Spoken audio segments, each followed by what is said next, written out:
एक बार फिर आपका वेलकम है हमारे YouTube चैनल बायो स्टेशन में। और हर बार की तरह एक बार फिर आपके साथ हम नए टॉपिक के बारे में डिस्कस करने वाले हैं। और आज इस टॉपिक के बारे में डिस्कस करने वाले हैं, इस टॉपिक का नाम है सीटी स्कैन। ठीक है, टॉपिक का नाम क्या है? CT scan. देखिए, सबसे पहली बात आती है कि इसका फुल नेम क्या होता है। फुल नेम की अगर अपन बात करें तो इसको बोलते हैं अपन कम्प्यूटेड टोमोग्राफिक स्कैन। ठीक है, लेकिन अकॉर्डिंग टू सम बुक इसका कुछ एक नाम और दिया जाता है, जिसको हम इसका अदर नेम भी कह सकते हैं। और अदर नेम के तौर पर हम इसको बोलते हैं कैट। ठीक है, जिसको फुल फॉर्म होता है कम्प्यूटेड एक्सियल टोमोग्राफिक स्कैन।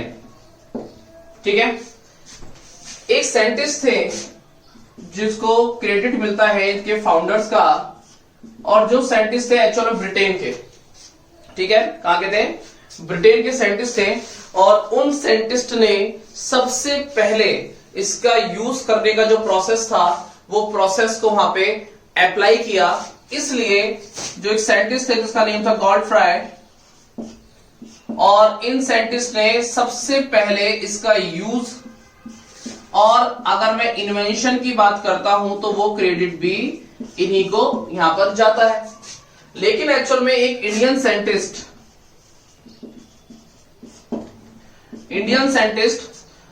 जिनका नेम था GN रामचंद्रन,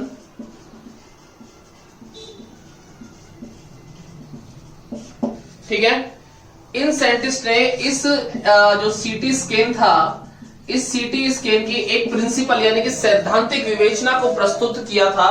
वहां पर उसको बताने के लिए यहाँ पे बहुत वो हेल्पफुल रहे थे। ठीक है, यहां तक बात। अब यहाँ पर आगे डिस्कशन होता है कि बेसिकली सीटी स्कैन जो है ये किस तरीके की मशीन है और बेसिकली किस तरीके के काम करने के लिए रेस्पॉन्सिबल है। देखिए, सीटी स्कैन में यूज होती है एक्सरेज, और इस एक्सरेज को जो कंप्लीट हमारी जो बॉडी है, इस बॉडी पर इसको मूव कराया जाता है। और बेसिकली उससे हमारे पास में कुछ सेक्शन जो होते हैं, क्रॉस सेक्शंस, वो प्राप्त होते हैं, वो अवेलेबल होते हैं, जिससे हमारे बॉडी के बारे में किसी भी तरह की कोई प्रॉब्लम होती है तो हमको पता लगती है। अब देखिए किस तरीके से वर्क करती है। ये जो एक्सरेज हैं, ये एक्सरेज जो है बेसिकली एक बीम के थ्रू इनको हमारी बॉडी पर 360 डिग्री पर, कितने पर? 360 डिग्री पर इनको मूव कराया जाता है कंप्लीट बॉडी पर। ठीक है, और हमारी बॉडी से जनरली 2 और 3, ठीक है, डायमेंशियल,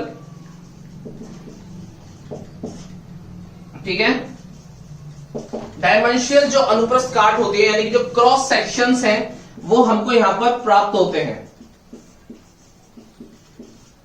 और ये क्रॉस सेक्शंस जो है, इनकी जो हमको इमेज मिलती है, इस इमेज को कंप्यूटर के साथ में लिंक करके हम एक्चुअल में पता लगाते हैं कि बेसिकली सीटी स्कैन जो है वो किस तरीके से वर्किंग हो रहा है। दोबारा से मैं एक बार रिपीट करूंगा। सीटी स्कैन के अंदर एक्सरेज जो होती है इसको यूज किया जाता है बीम के थ्रू, बेसिकली 360 डिग्री पर इसको पूरी बॉडी के अंदर मूवमेंट कराते हैं, जब तक हमारे बॉडी का जो ऑर्गन है वो प्रॉपर क्वांटिटी में अकॉर्डिंग टू देयर डेंसिटी वो इसको एब्जॉर्ब ना कर ले। ठीक है, जब हमारे ऑर्गन्स ने इसको एब्जॉर्ब किया तो उसके बाद में हमारे पास में इसकी जो इमेजेस होती हैं वो 2 और 3 डायमेंशियल में हमको मिलती हैं। और इसके जो क्रॉस सेक्शन होते हैं उसको इमेज को हम कंप्यूटर से लिंक करके हम इजीली पता लगा सकते हैं। जब ये जो अभी ऑर्गन्स ने जो बेसिकली 2 और 3 डायमेंशियल जो हमने इमेज दी है, जब ये ऑर्गन्स जिन्होंने अभी हम एक्सरेज को वहां पर ले लिया था, जब ये वापस वहां से रिलीज होती है तो हम डिटेक्टर के थ्रू, किसके थ्रू?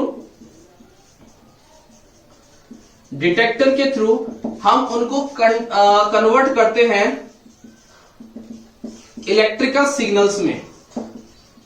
और इलेक्ट्रिकल सिग्नल्स में कन्वर्ट करने के बाद में हमको एक्चुअल में कंप्यूटर से इसे अटैच करने के बाद एक प्रॉपर जो इसका इमेज या सेगमेंट जो होता है वो हमको यहाँ पे अवेलेबल होता है, प्राप्त होता है।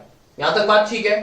सीटी स्कैन की एक बात और कि सीटी स्कैन जब कभी भी किसी कैंडिडेट का कराया जाता है, जब उसको उस मशीन में भेजा जाता है, तो बेसिकली वहां पर उस चीज को अवॉइड की जाती है कि उसके पास किसी भी तरीके का मेटल वॉच या की जो भी है वो वहां पर उसने ना पहनी हो। दूसरी चीज, सीटी स्कैन जब कराने के लिए भेजा जाता है तो उस टाइम पर इस चीज का भी ध्यान रखा जाता है कि उस कैंडिडेट ने कुछ खाया तो नहीं है, ठीक है ना, उस कैंडिडेट ने कुछ खाया तो नहीं है, इन चीजों का विशेष ध्यान रखा जाता है। अब बात यहां पर यह आती है कि सीटी स्कैन जो है ये किस तरीके से हमारे लिए हेल्पफुल हो सकता है।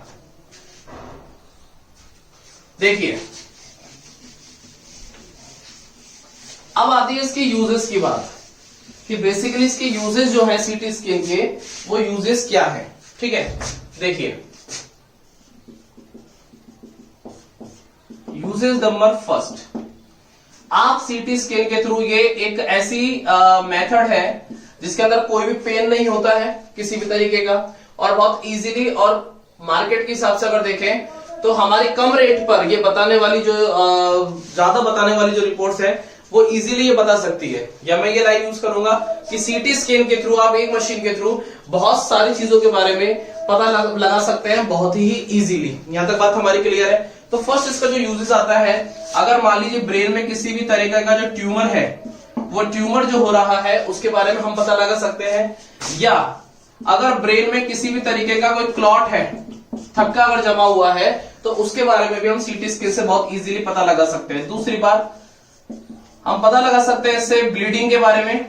अब वो ब्लीडिंग कैसे भी हो सकती है जनरली, जैसे कि इंटरनल मान लीजिए कोई ब्लीडिंग हो रही है तो उसके बारे में हम बहुत इजीली पता लगा सकते हैं इसके थ्रू, ठीक है। थर्ड, किसी भी एक्सीडेंटल केस में मान लीजिए कोई इंटरनल इंजरी हुई है, उस इंटरनल इंजरी के बारे में आप सीटी स्कैन से बहुत ही इजीली पता लगा सकते हैं। फोर्थ, कई मान लीजिए इंटरनल जो ब्लीडिंग होती है किसी भी ऑर्गन में, वहां तो हमने बात की थी, जैसे मान लीजिए ब्रेन है, पर्टिकुलर कोई भी है, इंटरनल ब्लीडिंग फुल बॉडी किसी भी जगह पर हो रही है, तो उससे आप सीटी स्कैन के बारे में सीटी स्कैन के थ्रू इजीली हम जो है वहां पर पता लगा सकते हैं। जैसे कि फ्रैक्चर, ठीक है, या किसी भी तरीके की अगर चोट है जो हमको वैसे दिख नहीं रही है, हम उसके बारे में भी यहां पर पता लगा सकते हैं। इसके अलावा आपके मसल्स जो पेन है, मस्कुलर पेन, उसके बारे में भी आप सीटी स्कैन के थ्रू इजीली जो है पता लगा सकते हैं। तो मतलब कहने का ये है कि जैसे कि सीटी स्कैन से आप बहुत सारी चीजों के बारे में पता लगा रहे हैं, बहुत सारी चीजों के बारे में, लेकिन देखिए यहां पर एक्सरेज आप यूज कर रहे हैं, और कोई भी जो रे होती है बेसिकली अगर उसका एक लिमिट क्वांटिटी तक ही अगर यूज करें तो ही वो हमारे लिए बेनिफिशियल है। अगर आपने उसका ज्यादा यूज किया तो कहीं ना कहीं उसका नुकसान भी हमको देखने को मिलेगा। जैसे ये तो हमने इसके यूजेस की बात की। अब आती है negative points of CT scan.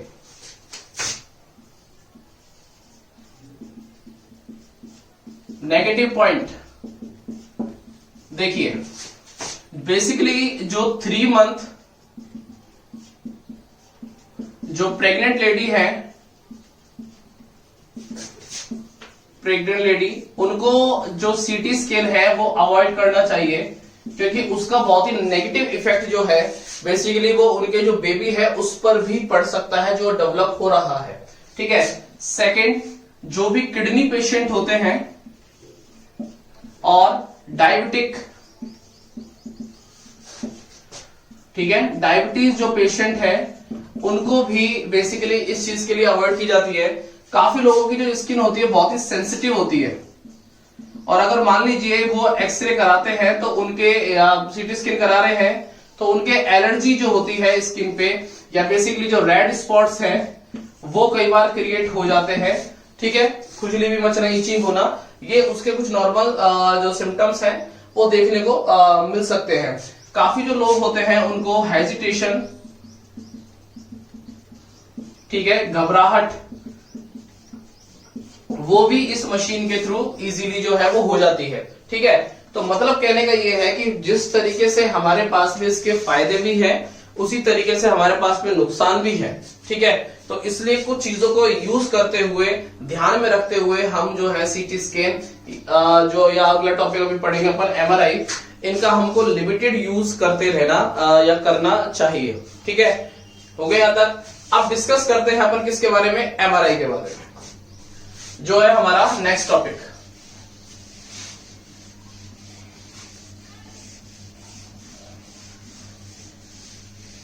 वाले हैं एक टॉपिक के बारे में जिसका नाम है क्या, एमआरआई। ठीक है, देखिए एमआरआई जो है इसका भी यूज जो है होता तो वैसे ही है जैसे आपने अभी सीटी स्कैन की बात की थी, लेकिन एक्चुअल में ये उससे ज्यादा अच्छी तरीके से अपन को इंफॉर्मेशन देने के लिए रेस्पॉन्सिबल है। ठीक है, एमआरआई जो है इसको अपन फुल नेम बोलते हैं magnetic resonance imaging.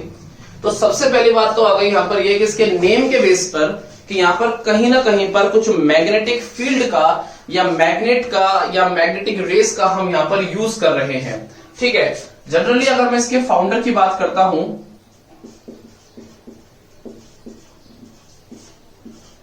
Founder of MRI, तो वो क्रेडिट जाता है एक्चुअल में एक साइंटिस्ट है जिसका नेम था रेमंड डेमेडियन। और रेमंड डेमेडियन ने सबसे पहले इसका इन्वेंशन किया, इसका एमआरआई का। एमआरआई में जो हम यूज करते हैं इन द एमआरआई, वो हम यूज करते हैं बेसिकली मैग्नेटिक फील्ड, और मैग्नेटिक फील्ड के थ्रू ही हम इसके अंदर जो है जो पता लगा सकते हैं। अगर मैं इसकी बेस्ड की बात करता हूं, बेस्ड ऑन कि इसका कौन सा प्रिंसिपल है, किस प्रिंसिपल पर ये बेस है। ठीक है, तो यहां पर हमारे पास में इसका आंसर होता है न्यूक्लियर मैग्नेटिक रेजोनेंस। ठीक है, इस पर ये बेस्ड होती है। एमआरआई में हम जो हमारे पास में जो क्रॉस सेक्शंस, यानी कि इसको आप बोलते हैं अनुप्रस्थ काट, मैं सीटी स्कैन से कंपैरिजन करता हुआ चल रहा हूं। वहां पर एक्सरे यूज कर रहे थे आप, यहां पर मैग्नेटिक फील्ड यूज कर रहे हैं। ठीक है, वहां पर आपने 2 और 3 डायमेंशनल लिया था, यहां पर जो हमको जो पिक्चर्स मिलती है वो बेसिकली 3 डायमेंशनल पर मिलती है, यानी कि 3 आयामी। ठीक है, यहां तक बात ठीक है। एमआरआई के अंदर हम जनरली हर उस ऑर्गन के बारे में पता लगा सकते हैं, लेकिन एक्चुअल में इसका एक कहीं ना कहीं पर जो कनेक्शन है, वो कनेक्शन जो है वो हमारे वाटर मॉलिक्यूल से भी है। मतलब कहने का ये है कि जिस जगह पर बहुत ज्यादा कम वाटर की क्वांटिटी होती है, वहां पर ये जो है उसको क्रॉस नहीं कर पाते, भेद नहीं पाते। इसलिए जो हमारा जो टूथ पार्ट है या हमारी जो बोन्स हैं, उनके जो क्लियर पिक्चर हैं वो वहां पर जो विजिबल नहीं होते हैं इन द एमआरआई। यानी कि हमारे जो ऑर्गन्स हैं उसके बारे में ही हम इसके बारे में अच्छे से पता लगा सकते हैं। एमआरआई जो टेक्निक है, इस टेक्निक के अंदर जनरली हम किसी भी जो कैंडिडेट है उस कैंडिडेट को हम अंदर एंटर करा देते हैं, मशीन के अंदर एंटर करा देते हैं, और मशीन के अंदर एंटर कराने के बाद में एक बहुत ही ज्यादा हाई लेवल पर एक मैग्नेटिक जो फील्ड है, वो मैग्नेटिक फील्ड क्रिएट होता है कुछ समय के लिए। और मैग्नेटिक जो फील्ड है उसको हम कन्वर्ट करके बाय द डिटेक्टर और कंप्यूटर के थ्रू हम हमारे जो बॉडी के पार्ट्स है उसके बहुत अलग अलग जो सेक्शंस है वो सेक्शन हम ले सकते हैं। जैसे देखिए मैंने यहां पर लिख दिया कि बेसिकली एमआरआई मशीन। ठीक है, अब इसमें मैंने जो पेशेंट है वो जब इसके अंदर चला गया है, इनसाइड अंदर जाने के बाद में एक हाई मैग्नेटिक जो फील्ड है वो क्रिएट होता है, और हाई मैग्नेटिक फील्ड को हम कन्वर्ट करके बेसिकली कुछ रेडियो सिग्नल्स में कन्वर्ट करके और मशीन से लीक करते हैं, जहां पर हमको इसका जो 3 डायमेंशन है यानी कि 3 आयामी ये हमको वहां पे जो पिक्चर्स होती हैं वो हमको वहां पे प्राप्त होती है। एक बात और, जनरली काफी बार ऐसा देखा जाता है कि हमारे बॉडी में इसको और भी ज्यादा क्लियर करने के लिए हम कहीं ना कहीं पर एक डाई का भी यूज करते हैं, और जिस डाई को अपन बोलते हैं गैडोलियम डाई। मैं यहां पे समझाऊंगा उसको। जनरली ये बुक्स में नहीं दिया हुआ है इसके बारे में, ठीक है। यहां पर एक डाई का भी यूज किया जाता है जिसको अपन बोलते हैं गैडोलिनियम डाई। हिंदी और इंग्लिश में इसको इसी नाम से जानते हैं, ठीक है। इसका प्रोसेस क्या है, जनरली डॉक्टर्स जो हैं वो डॉक्टर्स अच्छी तरीके से एमआरआई को लेने के लिए हमारे ब्लड में बाय द मसल्स हमारे ब्लड में गैडोलिनियम डाई जो है इसको एंटर कराते हैं।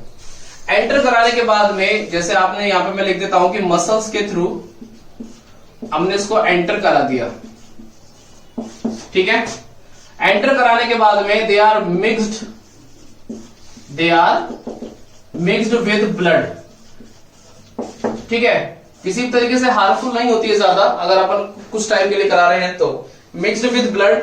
और उसके बाद में जब एमआरआई कराई जाती है तो हमारे पास में जो पिक्चर्स होती है वो पिक्चर्स बहुत ही क्लियर और बहुत ही अच्छे लेवल पे हमको मिलती है, ठीक है। यहां तक बात, ये भी एक तरीके का प्रोसेस है। अब बात यहां पर आती है कि यूजेस के बेस पे कि जनरली एमआरआई जो है इसके यूज क्या है। एमआरआई के फर्स्ट अगर मैं बात करता हूं तो वही सीटी स्कैन की तरह हम किसी भी तरह की अगर ब्रेन प्रॉब्लम हो रही है, ब्रेन ट्यूमर अगर मैं लिख देता हूं, ठीक है, ब्रेन क्लॉट अगर मैं लिख देता हूं, तो उसके बारे में हम बहुत अच्छी लेवल पर पता लगा सकते हैं। जिस डिजीजेस के बारे में हमको सीटी स्कैन से पता ना लग रहा हो तो हम अल्टरनेट हम एमआरआई कराते हैं। इसलिए एमआरआई को सीटी स्कैन से ज्यादा अच्छा जो एक मशीन है वो माना जाता है। सेकंड, यदि आपकी बॉडी के अंदर कोई भी जो जॉइंट पेन है, एक्सेस पेन है, मस्कुलर पेन है, उसके बारे में भी आप पता लगा सकते हैं। थर्ड पॉइंट, किसी भी तरीके की ब्लीडिंग जब बहुत अच्छे लेवल पे, हाई लेवल पर जब एक्सीडेंट हो जाते हैं, ब्लीडिंग नहीं रुक रही होती है, या किसी भी तरीके की जो इंटरनल जो ब्लीडिंग है और जो हमारे पास में सीटी स्कैन में नहीं मिल रही है, उसको हम इजीली इसके थ्रू पता लगा सकते हैं। यहां तक बात ठीक है। फोर्थ, कुछ ऐसे माइनर फ्रैक्चर जो सीटी स्कैन के अंदर नहीं आ रहे हैं, वो माइनर फ्रैक्चर जो हैं वो हमको इजीली पता लग जाते हैं। किसके थ्रू पता लग जाते हैं? हमको एमआरआई के थ्रू। ऐसे बहुत सारे यूजेस जहां पर सीटी स्कैन जो है वो एप्लीकेबल नहीं होती है, वहां पर हम बहुत ही इजीली एमआरआई का यूज करते हैं, ठीक है। अगर मैं इसके नेगेटिव पॉइंट्स की बात करता हूं,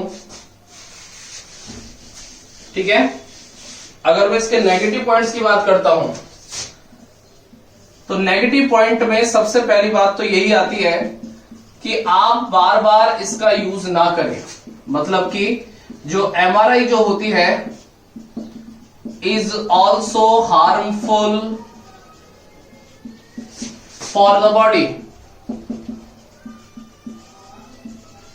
क्योंकि देखिए हाई मैग्नेटिक जो फील्ड है, हाई मैग्नेटिक जो एरिया है वो हमारी बॉडी पर कहीं ना कहीं इफेक्ट करता है, क्योंकि हमारी बॉडी के जो ऑर्गन्स होते हैं दे आर एक्सेस सॉफ्ट, और उस पर किसी भी एक आउटर फैक्टर का अगर आप बार बार यूज कर रहे हैं तो हो सकता है कि अगर इम्यूनिटी के बेसिस पे कहीं ना कहीं उसके बॉडी में कैंसर भी डेवलप हो सकता है। जैसे आप देखते हैं कि अल्ट्रावायलेट जो रेज है, जिस तरीके से हमारे डिप्लेशन ऑफ द ओजोन चल रहा है, जो हमारी अल्ट्रावायलेट जो रेज हैं, ये रेज भी कहीं ना कहीं पर हमें बॉडी में स्किन कैंसर करने के लिए रेस्पॉन्सिबल हैं।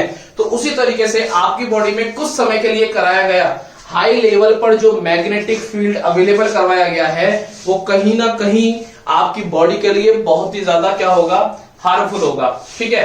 तो जनरली इसमें से जो क्वेश्चन निकल कर आते हैं, यूजेस के क्वेश्चन आ जाते हैं कई बार हमारे बोर्ड एग्जामिनेशंस में। अदरवाइज अगर इसमें से कोई भी क्वेश्चन आता है तो उसका जो मैटर है वो आपके पास में इस टाइम अवेलेबल है। अगर आप इतना टॉपिक कवर करके जाते हैं तो आई होप इसमें से क्वेश्चन बाहर आपका नहीं जाएगा।